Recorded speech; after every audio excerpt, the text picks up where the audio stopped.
Hello everyone, today we have another stock for our over or under video, and this one is a hot one. Palantir Technologies, ticker PLTR.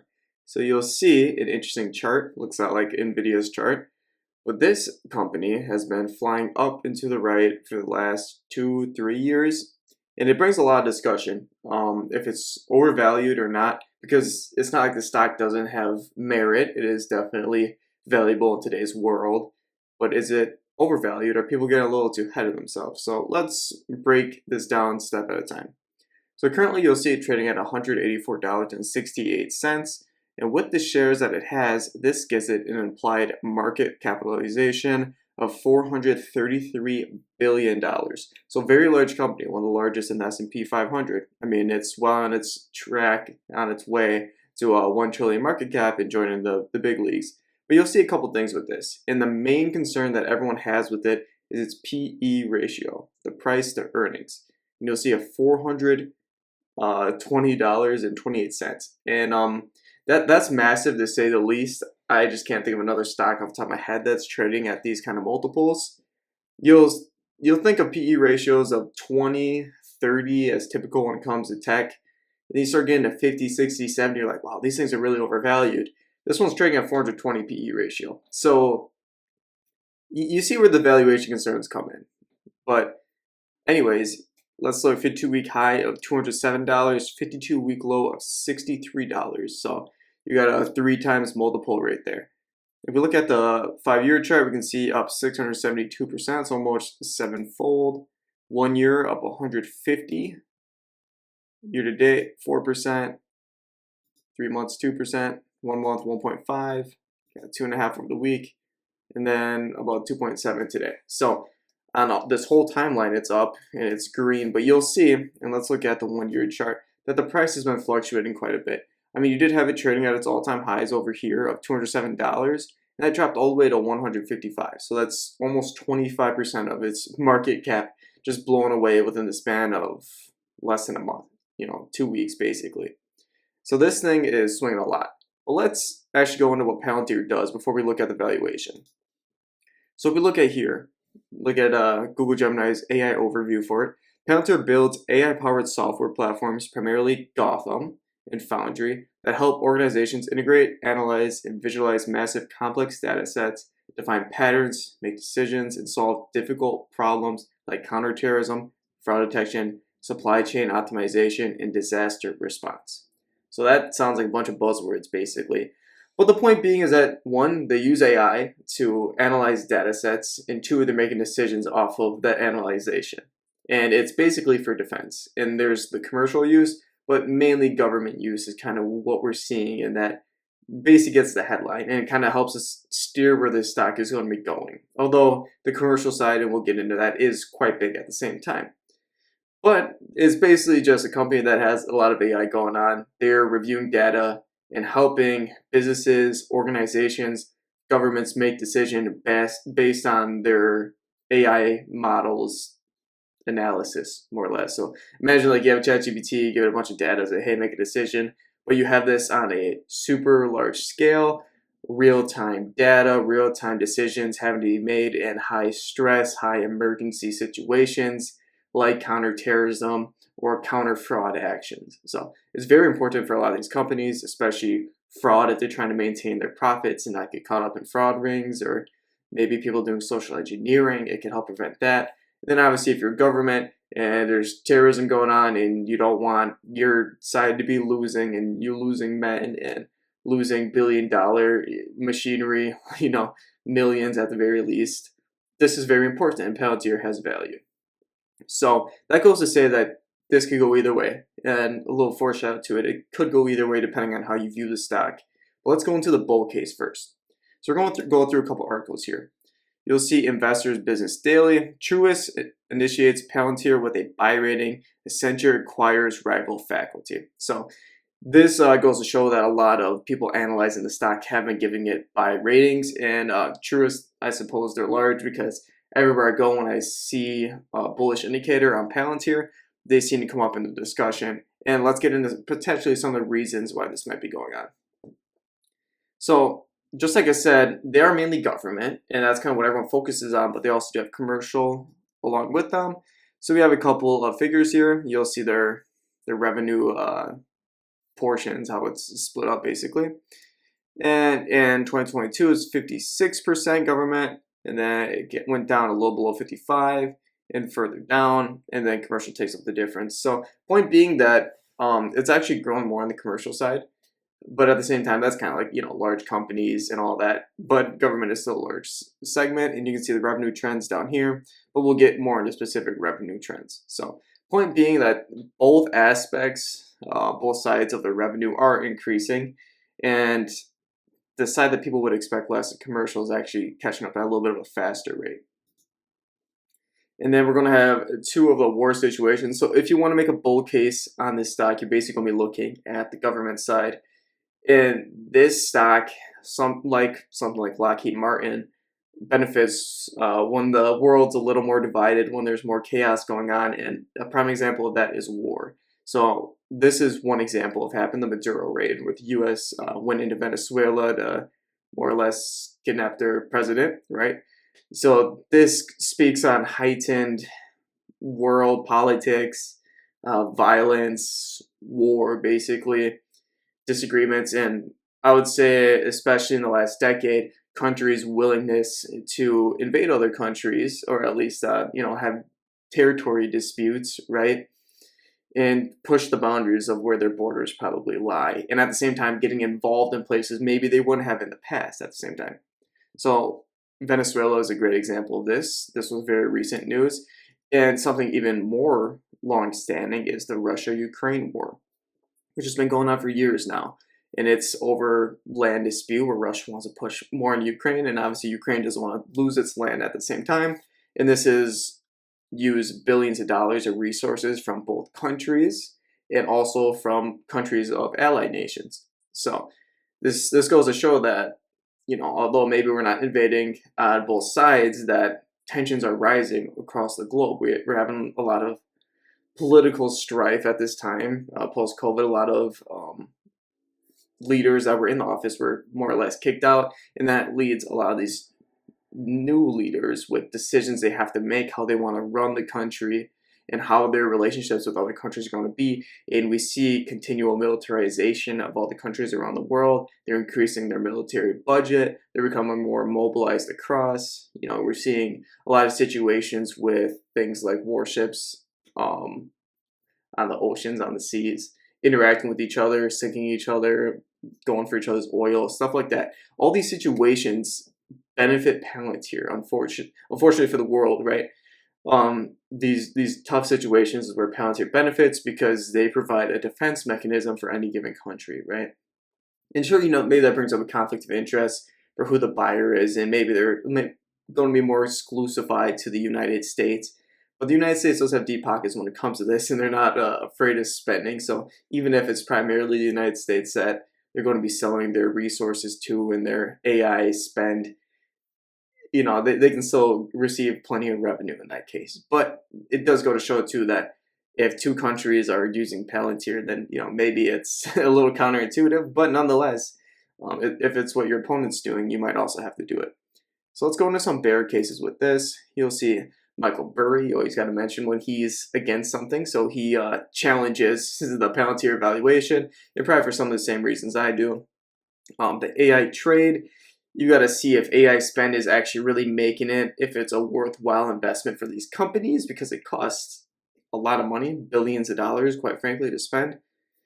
And yeah, he has big short bets on NVIDIA and Palantir, or at least did, because he actually recently closed a Scion Asset Management. So this was before that, because this was very recent. But point being that Michael Burry, one of the famous bulls probably around the world, although I'm sure he had plenty of call options, he has been putting puts on the market up until when he closed Scion Asset Management, and Palantir was falling into one of those, and he cited high valuation in general, but also coming from the fact that high AI spend, are they going to see a return on investment? And that does bring us into this study right here.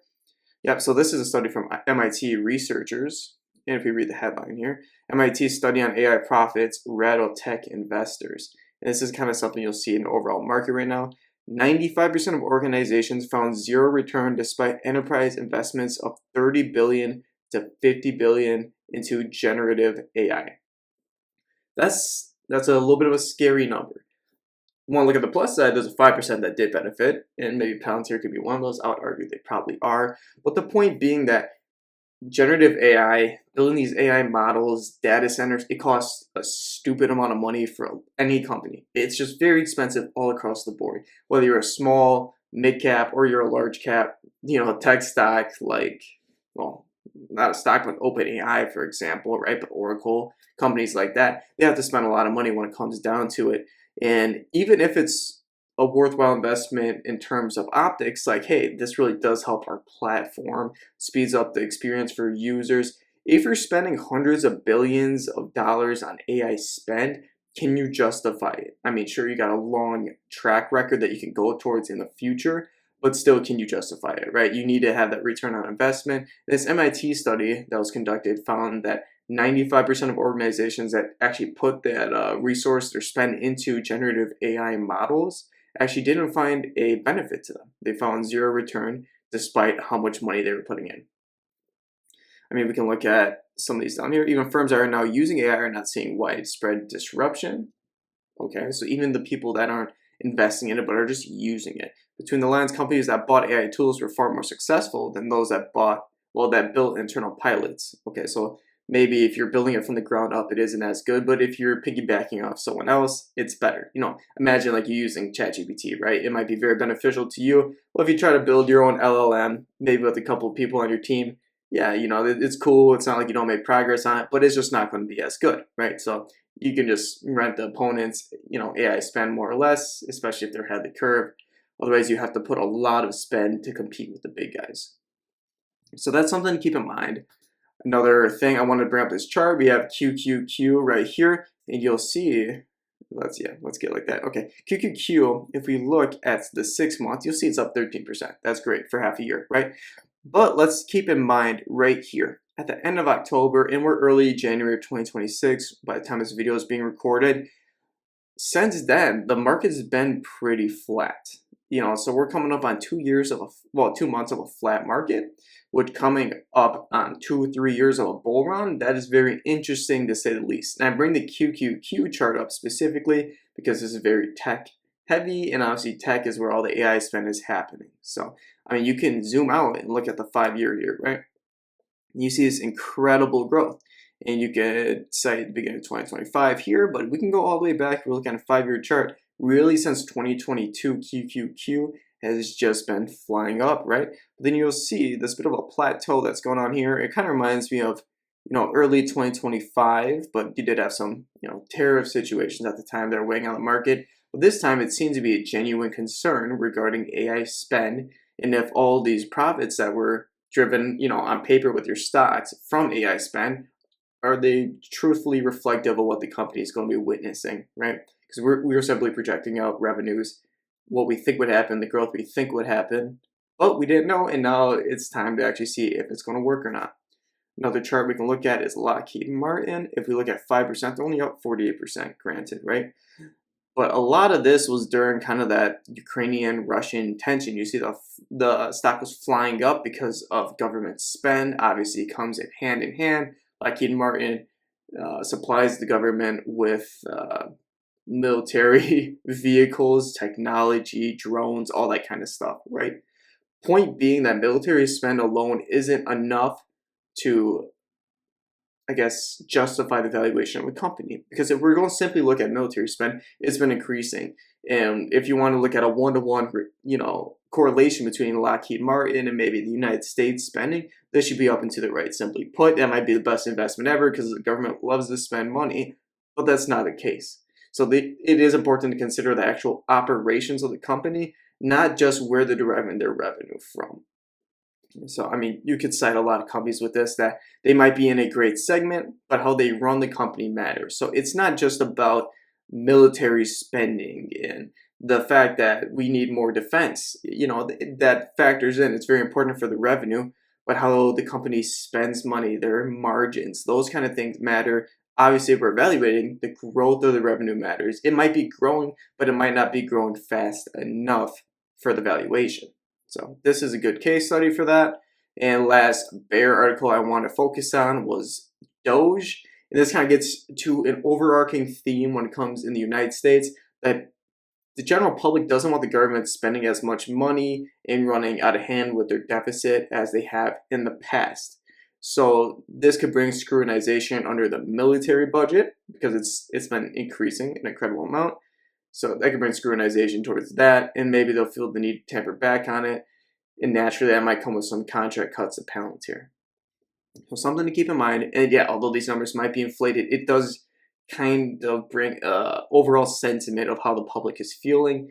And obviously, when the people making decisions at the government are elected by the public, there's going to be natural influence, if not this year, not next year, over the next decade. So it's something important to keep in mind. Now, the important part, we have the metrics that we can look at here. And if we're going to look at some of them, you got revenue, free cash flow, operating income, operating expenses, earnings per share. I always look at diluted because companies are always issuing stock, it seems, unless you're buying it back.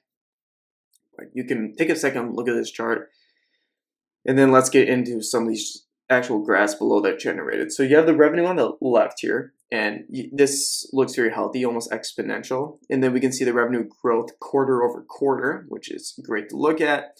Then we got a moving average line of here, and you see this moving average line, you're 6%, 4%, 3%. But as of recently, we've been seeing up to 10% moving average on the revenue growth quarter over quarter. This isn't annual. If that was annual, I'd be very concerned. So we could just say, and we're going to give that middle pace about a 10%, revenue growth quarter over quarter, and then we can annualize that.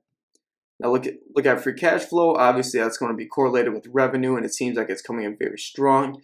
And free cash flow can be very cyclical depending on how companies spend money. So these large up and downs, that is not outside the normal at all. It's very normal. And when it comes to free cash flow, I like to look at moving averages based on an annual basis because that's more fair because it's cyclical, it's seasonal. And you can see that free cash flow growth, moving averages, especially recently, we could say 40%, maybe 50%, which is super healthy. That's great to see. Earnings per share diluted has been increasing. We like to see that. So either their earnings are increasing very fast or it's increasing at a good rate, but how should I say this? Yeah, okay, so either the earnings are increasing greatly or they're just not very apt to increase the amount of stocks diluting your earnings, basically. So this is also good to see. A lot of these are falling into with revenue. Revenue, I think, is one of the most important metrics. And then operating income falls in suit with revenue as well, we can see. Operating expenses, this is another important thing. So when I said it matters how companies spend money too, something we got to look at. So here's a time series of operating expenses.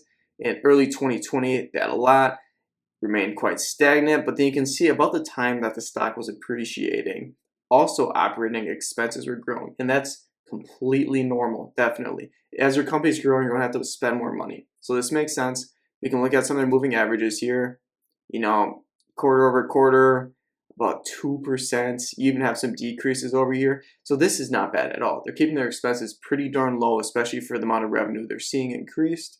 And let's take a little bit of a zoom out here, maybe. Okay, so now let's put all these on the same chart and we can make direct comparisons. The overall theme here is that we want revenue, free cash flow, operating income, all to be growing at faster rates than their expenses, their operating expenses. So let's see. We got, so this is totally fine. So we got revenue in the blue, free cash flow in the red, operating income in the yellow, and then operating expenses in the green. So you'll see, obviously, this operating income difference kind of blows up the chart a lot here, but we can more or less get a better view if we look at the actual metrics that if we have operating expenses in green, you'll see revenue is seemingly outpacing it quite a bit. So that's something we want to see. We want to see how the revenue is increasing at a faster rate than the operating expenses, but they are keeping pretty hand in hand if you kind of look over here. So it's just something to keep in mind on. Palantir, they are growing, but their expenses are also growing in suit. And we can see that chart better here. We see the operating expenses grow. So something to keep in mind. And now let's get into the actual valuation. The way I've been thinking about evaluating stocks lately is you can do discounted cash flow analysis, and that's what we will be doing. But you also have to consider the three cases: the bear case, the bull case, and the average case in between, right? What maybe the average person thinks. Because it's not like you think the stock is going down or going up. You might think, yeah, no, it's going to be pretty good. It won't go crazy, but it also won't go bad. So you need three situations. And these, we need to apply weights to them that add up to 100%, so we can find the proper valuation based on probability, because we care about what happens on average while making decisions in the stock market. Okay, so I got a couple of reasons for all these. The bear case, we're going to have average to no war, growth slows down in the revenue, AI is overblown, and free cash flow decreases. This is a worst case situation for the stock, right? The worst case. And we're going to see, even in that situation, and let's look back here before we get in any numbers. We were assuming a 10% revenue growth over quarter, and we're going to annualize that, and that's where this number actually comes from in the average case. But let's say instead of that, we're going down 30% growth year over year in revenue for 6 years, 10% sustained growth rate for 10 years, free cash flow margin of 40%, which is about 5 to 6% lower than what they're currently running. Discounted rate of 11%, say conditions got really tough in the market, right? A lot of pressure going on. Perpetual growth of 3% after that, and then we got the shares outstanding right here. And this brings an implied price of only $30, $29.34. Obviously a far cry from where they're currently trading, and that was $184, right? So that's like saying, hey, this thing like really doesn't blow up like people are thinking. You can see it's only worth 1/6 of what people are evaluating. And this is where that PE ratio comes in. You really have to be betting on a good bull case for it to be worth it. And we're going over that. So that was the bear case, where it's going to be worth like about 1/6 of the value. The average case, in my opinion, would come about half the value that's currently trading at. And let's go over that here. So we're going to have a high growth rate based on the averages we saw, so 10%, and we're going to annualize that, raise to the fourth power, because it's talking about quarters. Grows at 46.41% annually for 6 years. You have a 12% sustained growth rate for 10 years. Free cash flow margin is what's running at now, 46%. Discounted rate of 10%, that's pretty average for the market. You could argue 9% if you felt like it. Perpetual growth rate of 3% after that. In that case, you're going to get an implied price of $91.28 or 29 cents, and that's very little over half of the current value, $181 here. So overvalued by 49%. The bear case was overvalued by about 84%. And let's look at the bull case. So what you would really have to argue for it to be worth it, and I'm not saying there's not merit in it, but we're going to put weights to this.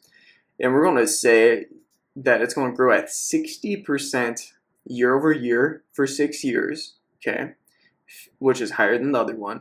15% growth for 10 years, which is a higher percentage. And then free cash flow margin of 50%, saying they push 4 more percentage points. Discounted cash flow rate of 0.09, so 9%, and a perpetual growth rate of 3% after that. We're going to keep the perpetual growth rate all like that because it's the terminal value of a company. I don't think there's a fair point to argue it here. And we can see we're going to say the bear case has a 30% chance, average case 60% chance of running where they currently are, and the bull case is 10%, right? And if you multiply that by the value derived by each, by the implied price of each one, you'll see the value derived over here. We add these numbers up to get the fair value of Palantir based on these assumptions and these situations and the percentages applied to them. $89.12 just about, which is a pretty far cry from $181.68. I mean, we can say that divided by the current price. So we're about 51% lower than the actual stock right now. So in these assumptions, we're trading at about half of what the company is currently valued at, which isn't a good sign. But that isn't necessarily a standard that we have to, it's not a golden rule. You don't have to stick by it, okay? I mean, maybe I took the bear case too high. It's not 30%, it's actually 20%. and then the bull case will have a 20% weight, you'll see that brings the stock up quite a bit, right? I mean, you could raise the average case to maybe 50% and the bull case to 3%. Okay, 128. Now you'll see the issue is you really have to bank on the bull case, because in that best case situation, it's undervalued by 40%, which is plenty of margin, but that's the bull case where everything works more than what they're currently doing, where their growth is higher than what they're currently experiencing, which is tough considering they're in a high growth phase. So, I mean, we can keep messing with these numbers until it makes sense, but you really have to put a lot of weights on that bull case. Let's see, 3. So, I mean, we're at 160 now. Maybe lower the bear case a little more. Okay, so with current value, this is about where you'd have to be assuming the situations come out to be at fair value. The bear case has a 10% chance, the average case has a 30% chance, and the bull case has a 60% chance. Now, to me, that seems a little excessive because the average case is what we should be looking at as the most probable, but instead we're saying the bull case is the most probable. And the bear case, in my opinion, there's a higher chance than 10%. I'd say 20 to 30% that it's probably overblown, right? And maybe the average case is 50, 40, or 60%, somewhere in the middle, and then the bull case is, 20 to 30%. But in this case, we have to put a super large amount of weights on the bull case in order for this to be fairly valuated. And I think that's a little too much for me. It's outside my comfort zone, personally. But let's look at a couple things here. I like to look at the risk-adjusted return. So more or less a Sharpe ratio, not exactly calculated the same, but pretty darn close to kind of understand, have investors been getting a good return for the amount of volatility they've been taking on? The higher the number this is, the better. And you'll see that Palantir in this red line has been well above the S&P in this black line. You can see the difference here. If it's above 0, it's outperformed the S&P on a risk-adjusted basis. And it has basically a little before 2024, kind of in that third, fourth quarter of 2023. Ever since then, it's been outperforming the S&P, obviously not just on returns, but on a risk-adjusted return basis. So this goes to say that although maybe the free cash flow and look at the discounted cash flow models and getting a valuation out of that, that's not always reality, right? Because the market isn't always sensical. But I like to assume that it regresses to the mean, and if we're going to assume that the market regresses to the mean and that stock valuations regress to where the valuations are based on a discounted cash flow analysis, this is where we would have to be for it to make sense, and I don't think it's quite there. I think the average case is where I would be at for this company. That's where I tend to like to be at for a lot of these companies to see if the valuation makes sense, and with that, you're at about 50% of the stock value, and that's way too much of a margin for me to basically argue for it being good value or fair valued, right? Or even there's a chance that you might be getting money squeezing water out of a stone there. But I think there's a lot of better cases in the stock market. In a case like this, you can find more advantageous valuations with a lot more margins where maybe you're undervalued by 20 to 30%, but instead you're going to take a risk on a stock that you might be, overvalued by 2 times the actual implied price of it. So I think the PA ratio kind of did give away a lot that this stock is overvalued, in my opinion. That it's just getting a little bit ahead of itself. It seems like a great company with great metrics, but not that great. It's not that amazing. It's not the golden egg in the stock market like people maybe are seeing it as a B. I could be completely wrong. If these revenue metrics just continue and we see this continue up and up, and maybe we're looking at 15% quarter over quarter growth, right? And then you can really make an argument there that maybe we're getting to that high growth rate, right? And that maybe the margins could increase and all this could go good, right? So I say, if we start seeing revenue average growths of 15% quarter over quarter, sure, you can make an argument for it. But I think where it's currently trading, what's currently at, I don't think the argument is there. And I would personally say Palantir is overvalued, in my opinion, based on these metrics and these assumptions I made with the probabilities associated. Nonetheless, Feel free to disagree with me. Make sure to comment if you do, and what assumptions you think I got wrong. What assumptions would you rock with that would bring this to a fair value or undervalued even? So make sure to comment that below. Like the video, subscribe, share with your friends. Make fun of me in the comments if you think I'm just completely off the ball, or if you agree with me, let me know, and maybe let me know why you think this company is overvalued as well. So tune into the next video. Make sure to stop in for the monthly recaps, and always make sure to comment and tune in. So see ya.